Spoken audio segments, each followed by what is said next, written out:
Hi friends, welcome to கணக்கா சமைப்பாங்க. இந்த வீடியோவில் நம்ம தளிர் பண்ணுறது என்னன்றதுல தான் பார்க்க போகிறோம். வாங்க இப்போ ஒன்று ஒன்றா என்னென்ன பண்ணலான்றதை பார்க்கலாம். இப்போ குக்கர் வச்சுருக்கேன், அதை பார்க்கலாம். நான் 1 டம்ளர் அரிசியை களைஞ்சி 3 டம்ளர் தண்ணி வச்சு குக்கரில் இப்படி தான் வச்சுருக்கேன். இப்போது இது ஆயின் இருக்குது. இப்போ இது மேலே ஒரு தட்டு வச்சு இதில் இப்போது நான் பாருங்கள், துவரம்பருப்பு, பைத்தம்பருப்பு, 2 வெந்தயம் போட்டு நல்லா வாஷ் பண்ணிவிட்டு இப்போ இதுலேயே கொஞ்சோண்டு மஞ்சள் பொடி போட்டு நம்ம பருப்பு குழம்பு பண்ணுறதுக்கு இதை வச்சிடலாம். ஃபஸ்ட்டு இதை வச்சோன்னா நல்லா வெந்துடும். வெந்ததுக்கப்புறம் நம்ம ஒன்று ஒன்றா என்னென்ன பண்ணுறோன்றதை பார்க்கலாம். இப்போது இதை லிட்டு போட்டு மூடி வெயிட் போட்டுடலாம். விசில் வந்ததுக்கப்புறம் பார்க்கலாம்.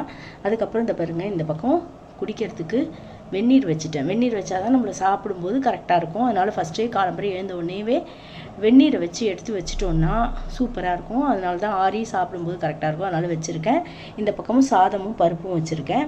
இன்றைக்கி டைரெக்டாக சமையல் தான். ஒன்று ஒன்றா என்னென்ன பண்ணுறோன்றதை பார்க்கலாம். இப்போது இதை நல்லா மூடி போட்டு மூடி வெயிட்டும் போட்டேன். இது 3 விசில் வரட்டும். வந்ததுக்கப்புறம் பார்க்கலாம். இன்றைக்கி என்ன தளிகைன்னு பார்த்தீங்கன்னா, அதை பார்த்திங்களா, இது பச்சை மிளகாய் எடுத்து வச்சுருக்கேன். பச்சை மிளகாயும் வெண்டைக்காயும் போட்டு பருப்பு போட்டு குழம்பு தான் நம்ம இன்றைக்கி பண்ண போகிறோம். குக்கரில் பருப்பு வச்சுருக்கோம், ஆல்ரெடி தெரியும் உங்களுக்கு. அதுக்கப்புறம் கொத்தரங்காய் தேங்காய் போட்டு கரமது தான் பண்ண போகிறேன். அது எப்படி மாறும்னு தெரியல. முக்கால்வாசி தேங்காய் போட்டு தான் கரமது பண்ணுவேன். இல்லாட்டி பருப்பு சிலி பண்ணுன்னு எங்கள் ஆத்துக்கார் என்ன சொல்கிறாரோ தெரியல. அதனால் இன்றைக்கி இந்த கொத்தரங்காயை இப்போது கொத்தரங்காய் வெண்டைக்காயெல்லாம் கட் பண்ணிவிட்டு பார்க்கலாம். இப்போது நான் நேற்று ராத்திரி இது போட்டிருந்தேன், கோதுமை ரவை உப்புமான்னு போட்டிருந்தேன். அது பாதி பேர் எல்லோரும் வெள்ளையாக இருக்குது, அரிசி உப்புமா மாதிரி இருக்குது. நீங்கள் இல்லை, கோதுமை ரவை தான். அது நான் மதர்லேண்டில் வாங்கினேன். மதர்லேண்டில் அந்த கோதுமை குருணை கொஞ்சம் அந்த மாதிரி தான் இருக்கும், நல்லாயிருக்கும். அந்த பாருங்க, சம்பா ப்ரோக்கிங் வீட்ஸ்ன்னு போட்டிருக்கு பார்த்தீங்களா, இதுதான். இது ஹை ஃபைபர் ப்ரோட்டீன் இருக்குது. இது ப்ரமோஷன்லாம் கிடையாது. நீங்கள் அந்த மாதிரி ஷார்ட்ஸில் சொன்னதுனால நான் உங்களுக்கு அந்த பேப்பரை காட்டுறேன். அது கோதுமை ரவை மதர்லேண்டு தான் நான் வாங்கினேன். இது ப்ரமோஷன் நினச்சிக்காதீங்க, சாரி. நான் பண்ணினதை உங்களோட ஷேர் பண்ணிக்கிறேன். இப்போது நம்ம இதெல்லாம் கட் பண்ணிவிட்டு பார்க்கலாம். பார்த்திங்களா, நம்மளோட சூப்பராக கொத்தரங்காயும் திருத்தியாச்சு. வாஷ் பண்ணிவிட்டு குழம்புக்கு பருப்பு போட்டு குழம்புக்கு வெண்டைக்காய், தக்காளி, பச்சை மிளகா திருத்தி வச்சுருக்கேன். இது கட்டிங் பிளேயர் எவர் சில்வர் மீஷோவில் தான் வாங்கினேன். 454 ரூபா. ரொம்ப சூப்பராக இருக்குது. இந்த மாதிரி கவுண்டர் டாப்லேயே வச்சு வெட்டுறதுக்கு ரொம்ப சூப்பராக இருக்குது. அதனால தான் இப்போ மரம் வாங்கினோன்னா நம்மளுக்கு வீணாக போயிடுறது. இதுனா லாங் லாஸ்டிங்காக இருக்கும், அதனால் வாங்கியிருக்கேன். இப்போது இதை நம்ம வேக போட்டுக்கலாம். வேக போட்டு தேங்காய் போட்டு கரமது தான் பண்ண போகிறோம். குக்கர் 3 சவுண்டு வந்துடுது, ஆஃப் பண்ணிட்டேன். இந்த பக்கம் நான் ஒரு பைத்தம்பருப்பை நல்லா களைஞ்சிட்டு தண்ணியில் ஊற போட்டிருக்கேன். இப்போது வெந்துன்ருக்கு. இது வெந்ததும் நம்ம கொத்தரங்காய் போட்டு வேக வச்சு கரமது பண்ணும்போது எப்படி பண்ணுறதுன்னு பார்த்துக்கலாம். குழம்புக்கு புளி நான் ஊற போட்டுருக்கேன். இது என்னன்னு கேட்டிங்கன்னா, அதை பாருங்கள், கருஞ்சீரகம், வெந்தயம், ஓமம் இதை பொடி பண்ணி வச்சுட்டு டெய்லி இதை காலம்புற 1 ஸ்பூன் போட்டுட்டு தண்ணி குடிச்சிடுவேன். அது டெய்லி வழக்கமாக வச்சுட்டுருக்கேன். இதுதான் டெய்லி காலையில் சாப்பிடுவேன். இப்போ புளி ஊறட்டும், நம்ம குழம்பு பண்ணும்போது பார்க்கலாம். பார்த்தீங்களா, பாசிப்பருப்பு நல்லா இந்த மாதிரி கொதித்து அரை வேக்காடு வேகும்போது நம்ம இந்த கொத்தரங்காய் போட்டுக்கலாம். போட்டுட்டு இதுக்கு இந்த கொத்தரங்காய்க்கு கரமதுக்கு தேவையான அளவுக்கு உப்பு இப்பயே போட்டுடலாம். நம்ம உப்பு போட்டுனோன்னா சேர்ந்தாப்பில் வேகும். இந்த அளவுக்கு உப்பு சேர்த்துக்கிறேன். உப்பு சேர்த்து இதை ஒரு பரட்டி விட்டுக்கலாம்.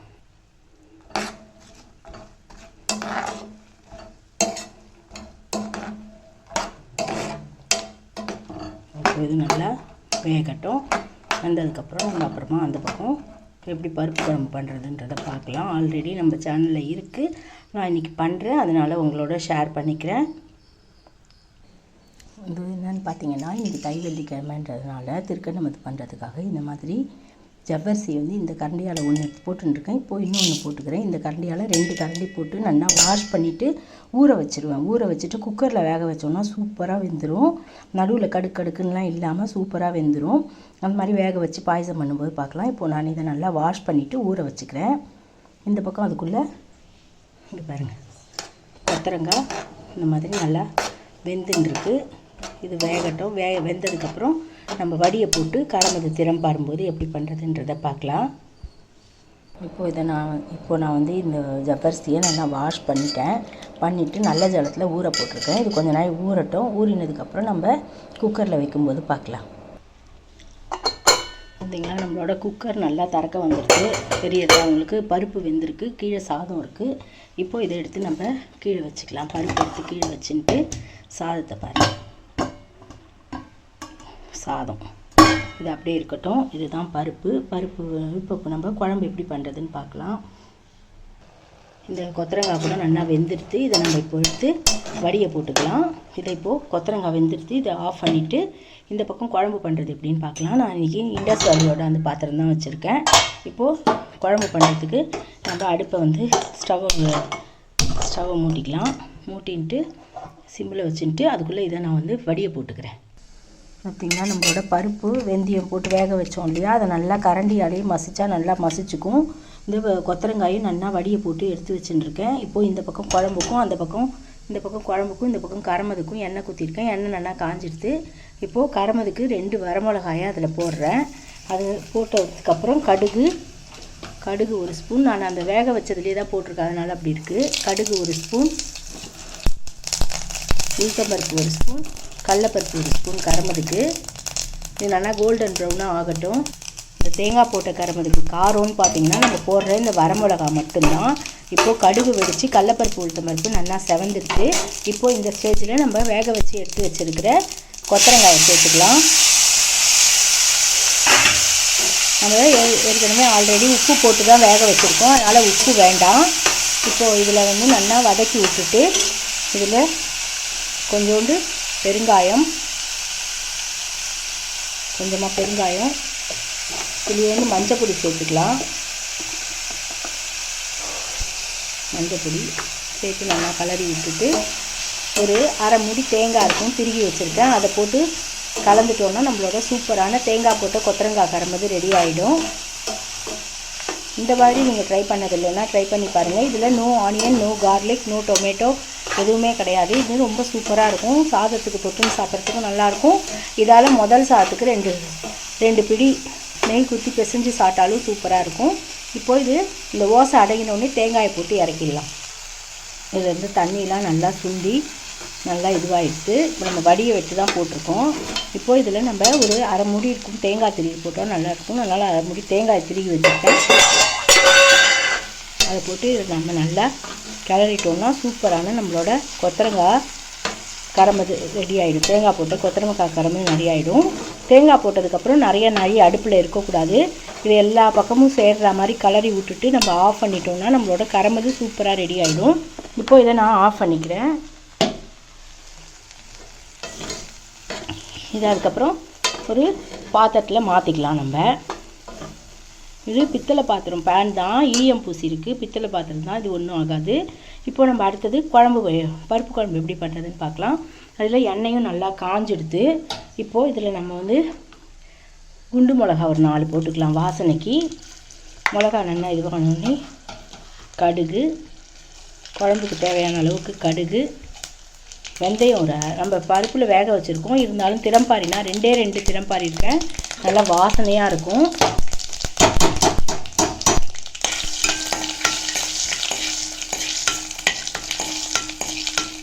கடுகு நல்லா வெடித்ததுக்கப்புறம் நம்ம இதில் கட் பண்ணி வச்சுருக்கிற காயெல்லாம் போட்டுக்கலாம். பச்சை மிளகாய், வெண்டைக்காயும் தக்காளியும் போட்டு நல்லா வதக்கிட்டு வெண்டைக்காய் நல்லா வதங்கட்டும். அதுக்குள்ளே நம்ம வந்து கரமதை ஒரு பாத்திரத்தில் மாற்றிடலாம். ஸோ இதில் கொஞ்சோண்டு மஞ்சள் பொடி, கொஞ்சோண்டு பெருங்காயப்பொடி சேர்த்துக்கலாம். பெருங்காயப்பொடி சேர்த்து இந்த குழம்புக்கு தேவையான அளவுக்கு கல் உப்பு சேர்த்துக்கலாம். அப்போ தான் வெண்டைக்காய் நல்லா வதங்கும். இப்போது இந்த குழம்புக்கு தேவையான அளவுக்கு உப்பு சேர்த்துக்கிறேன். உப்பு சேர்த்துட்டு நல்லா வதங்கட்டும். வெண்டைக்காய் நல்லா வதங்கட்டும். நம்ம கரமதை ஒரு பாத்திரத்தில் மாற்றிக்கிட்டோம். இதை அப்படியே நம்ம மூடி வச்சிடலாம். மூடி வச்சுட்டு இப்போ இந்த புளியை கரைச்சிக்கலாம். இந்த பருப்பும் நல்லா மசிச்சு வச்சுருக்கோம், இதுவும் இருக்கட்டும். இப்போது நான் வந்து குக்கர் வந்து சாதத்தெல்லாம் எடுத்து கீழே வச்சுட்டு இப்போது அதை அலம்பிட்டு இதில் வந்து தண்ணி வச்சு பாயசத்துக்கு வச்சுருக்கேன். திருக்கண்ணமதுக்கு பாயசம் ஏன் சொல்கிறீங்கன்னு கேட்பீங்க. அதனால் திருக்கண்ணமதுக்கு ஜவ்வரிசி அதில் வச்சுருக்கேன். இதை நம்ம இப்போ ஸ்டவ்வில் வச்சு ஒரு 3 சவுண்டு விட்டு வேக வச்சு எடுத்துக்கலாம். இப்போது கேஸில் வச்சாச்சு. இப்போ இது நல்லா வேகட்டும். லிட்டு போட்டு மூடி சவுண்டுக்கு வெயிட் போட்டு 3 சவுண்டு வரட்டும். அதுக்குள்ளே இதை பாருங்கள், இது வெண்டைக்காயும் நல்லா வதங்கின்னு வதங்கட்டும். இப்போது நம்ம பருப்பு எடுத்து இந்த குழம்புல குத்திக்கலாம். குழம்புல குத்தின்ட்டு நல்லா கலரி விட்டுக்கலாம். அதுக்கப்புறம் இந்த பருப்பு பாத்திரத்துலேயே கொஞ்சம் ஜலத்தை குத்தி, எவ்வளோ வேணுமோ அந்த ஜலத்தை குத்தி இந்த பாத்திரத்தை அலம்பி இந்த குழம்புல குத்திடலாம். குத்தி இது நல்லா கொதிக்கட்டும். கொதித்து அந்த வெண்டைக்காயும் நல்லா வேகட்டும். அதுக்கப்புறம் நம்ம புளியை கரைச்சி கொட்டிடலாம். இப்போது இதுலேயே நம்ம சாம்பார் பொடி எடுத்து வச்சுருக்கோம்ல, நம்ம ஆற்றுல அரைச்ச சாம்பார் பொடி, அது வந்து ஒரு 3 ஸ்பூன் போட்டுக்கிறேன். அந்த பாருங்கள், சின்ன ஸ்பூன் மஞ்சப்பொடி ஸ்பூன் தான். பெரிய ஸ்பூனுன்னு பார்த்தீங்கன்னா அது 1.5 ஸ்பூன் வரும். இது நம்மளுக்கு பெருங்காயத்துக்கெலாம் ஃப்ரீ தருவாங்கள்ல, அந்த ஸ்பூனால் 3 ஸ்பூன் போட்டிருக்கேன். போகிறோம். இது நல்லா இப்போ கொதிக்கட்டும். கொதித்ததுக்கப்புறம் நம்ம புளியை கரைச்சி குத்தலாம். அதுக்குள்ளே நம்ம இந்த புளியை நல்லா கரைச்சி வடிகட்டி எடுத்து வச்சுக்கலாம். அதில் குத்துறதுக்கு வெண்டைக்காய் போட்டு பருப்பு போட்டு குழம்பு பண்ணாலும் வாசனை தான். அந்த மாதிரி வத்த குழம்பு பண்ணாலும் அவ்வளோ வாசனையாக இருக்கும். சூப்பராக இருக்கும் வெண்டைக்காய் போட்டு பண்ணினோன்னா. இப்போது இந்த புளியை நல்லா கரைச்சின்ட்டு இதை பாருங்க, இந்த அளவுக்கு கரைச்சிண்டா போதும். கரைச்சிட்டு வடிகட்டி அதை சேர்த்துடலாம். இது வந்து பருப்பு மிளகா அப்படிலாம் போட்டிருக்கோம் இல்லையா, அதனால் மிளகா அப்படி வாசனை போக நல்லா இது ஒரு கொதி நல்லா கொதிக்க வரட்டும். கொதித்து வரட்டும். நம்ம இந்த வடிகட்டினதை அதில் சேர்த்துக்கலாம்.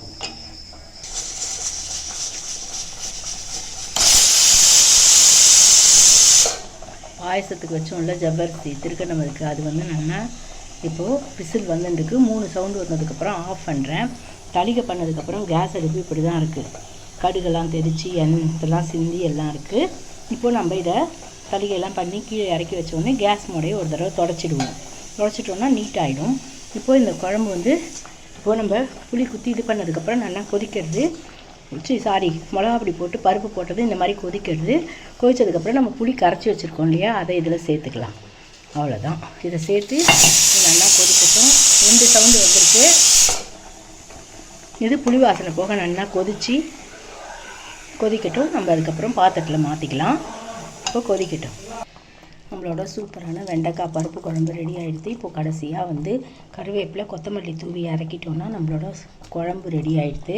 இப்போது நான் வந்து இதை ஆஃப் பண்ணிவிட்டு ஒரு பாத்திரத்தில் மாற்றிக்க போகிறேன். அப்புறம் திருக்கணமதுக்கு நம்ம அரிசி சர்க்கரையை போட்டு கலந்தோன்னா சூப்பராக எம்மையான திருக்கணமது ரெடி ஆகிடும். இப்போது நம்ம இதை ஒரு பாத்திரத்தில் மாற்றிக்கலாம். குக்கரும் திறக்க வந்துடுது. சக்கரிசி நல்லா தளிகாயிடுது. தெரியுது அவங்களுக்கு எப்படி முத்தாக சூப்பராக தளிகாயிடுது. இப்போது நம்ம இதை எடுத்து சக்கரை போட்டு திறம்பாரி கொட்டி பண்ணலாம். இப்போது இதை குக்கர்லேருந்து வெளில எடுத்துக்கலாம். குழம்பு ரெடி ஆகிடுது. இப்போ நம்ம குழம்பு ஆஃப் பண்ணிட்டு இதை பாத்திரத்தில் மாற்றிக்கலாம்.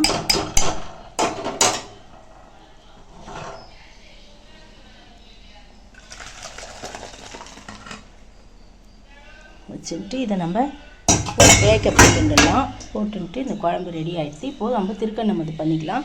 திருக்கணமதை குக்கர்லேருந்து எடுத்து வெளில வச்சுட்டேன். இப்போது இதை கரண்டி போட்டு நல்லா அப்போது இதை இப்படி நல்லா கலரி விட்டுன்ட்டு இப்போது நம்ம இதால் 2 டம்ளர் 2 இது போட்டோம்ல ஜவ்வரிசி, இதால் 1 சர்க்கரை போட்டுக்கலாம். நிறைய சர்க்கரை வேணும்னா 2 போட்டுக்கோங்க. எனக்கு லைட்டாக சர்க்கரை இருந்தால் போதுன்றதுனால நான் ஒரு குழுக்கரண்டி சர்க்கரை அதை போட்டுக்கிறேன்.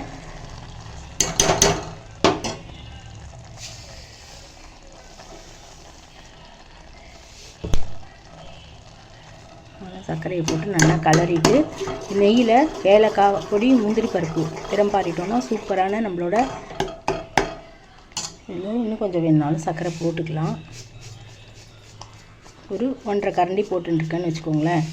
ரொம்ப ஸ்வீட் வேண்டாம், அதனால தான் நான் இப்படி பண்ணியிருக்கேன். இதால் 1.5 கரண்டி சர்க்கரை போட்டு இது நல்லா மெல்ட் ஆகி நல்லா இதுவாகட்டும். தெரியறது அவங்களுக்கு வெள்ளையாக இருக்கா. இதில் நம்ம பாலை குத்திட்டு ஏலக்காய் திறம்பாரி நெய்யில் போட்டோன்னா சூப்பரான திருக்கணமது நம்மளுக்கு ரெடி ஆகிடும். இப்போது இது நல்லா இப்படி கொதிக்கட்டும். இந்த பக்கம் நம்ம பேனில் முந்திரி பருப்பு திறம்பாரிக்கலாம். இப்போது நெய் குத்தி நெய் நல்லா மெல்ட் ஆகிட்டே இருக்குது. இப்போது இந்த ஸ்டேஜில் நம்ம முந்திரி பருப்பு எடுத்து வச்சுருக்கோம், அதை சேர்த்துக்கலாம்.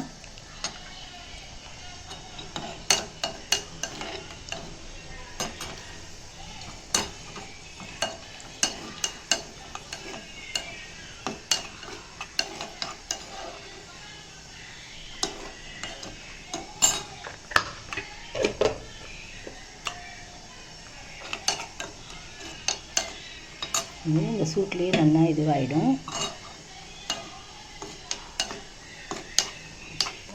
செவக்கட்டும். இதுவும் நல்லா பாயசமும் நல்லா கொதிச்செடுத்து சர்க்கரையெல்லாம் நல்லா மெல்ட் ஆகி நல்லா கொதிச்செடுத்து ஆஃப் பண்ணிக்கலாம். ஆஃப் பண்ணிட்டு இப்போது நம்ம இதில் இந்த முந்திரி பருப்பை சேர்த்துக்கலாம். வறுத்த முந்திரி பருப்பை இதில் சேர்த்துக்கலாம். இது கூடவே இப்போ நம்ம காய்ச்சின பாலை சேர்த்துக்கலாம். காய்ச்சின பாலை சேர்த்துக்கணுன்னா சூப்பராக இருக்கும். நல்லா கலரி விட்டுக்கலாம். அதில் உங்களுக்கு வேணும்னா ஏலக்காய் போடணும். ஏலக்காய் போட்டு இது குங்குமப்பூலாம் போட்டோன்னா நம்மளோட சூப்பரான ஜவ்வரிசி திருக்கண்ண மாதிரி ரெடி ஆகிடும். இப்படி தான் நான் பண்ணுறது இப்போல்லாம். முன்னெல்லாம் வந்து நெய்யில் வறுத்து அதில் தண்ணி கொட்டணுன்னா புஷ்ஷுன்னு ஆவி வரும். புஷ்ஷுன்னு புகை வந்து அந்த ஜவ்வரிசி வந்து கருத்து போயிடுறது. அதனால் நான் இப்படி தான் குக்கரில் வேக வச்சு பண்ணுறேன். நீங்களும் இந்த மாதிரி குக்கரில் வேக வச்சு பண்ணி பார்த்துட்டு எப்படி இருக்குன்னு எனக்கு கமெண்ட் சொல்லுங்கள். இந்த மாதிரி எல்லாம் பண்ணி முடித்ததுக்கப்புறம் இந்த மாதிரி கடைசியாக நான் வந்து மூடையை வந்து இந்த கடுகெல்லாம் போக நல்லா தொடச்சி க்ளீன் பண்ணி விட்டுடுவேன். இப்போ நம்ம ஏலக்காய் பொடி சேர்த்துக்கலாம். ஏலக்காய் பொடி பார்த்திங்களா, இந்த மாதிரி நல்லா ஏலக்காயை வெயிலில் காய வச்சு மிக்சியில் பொடி பண்ணி வச்சுருவேன். கொஞ்சோண்டு சர்க்கரை சேர்த்து பொடி பண்ணி வச்சுட்டு போட்டோம்னா நல்லாயிருக்கும்.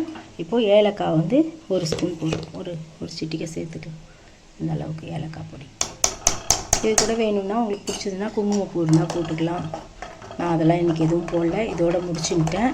அவ்வளோதான், நம்மளோட சூப்பரான திருக்கண்ண மாதிரி ரெடி ஆகிடுது. இதுதான் நம்ம அதில் இன்றைக்கி தளிகை. அதுதான் ஃபுல் விலாகாக எடுத்திருக்கேன். உங்களுக்கு இந்த மாதிரி பிடிச்சிருக்கான்னு சொல்லுங்கள். பிடிச்சிருந்ததுன்னா கமெண்ட் பண்ணுங்கள், லைக் பண்ணுங்கள், ஷேர் பண்ணுங்கள், சப்ஸ்கிரைப் பண்ணுங்கள். Bye friends.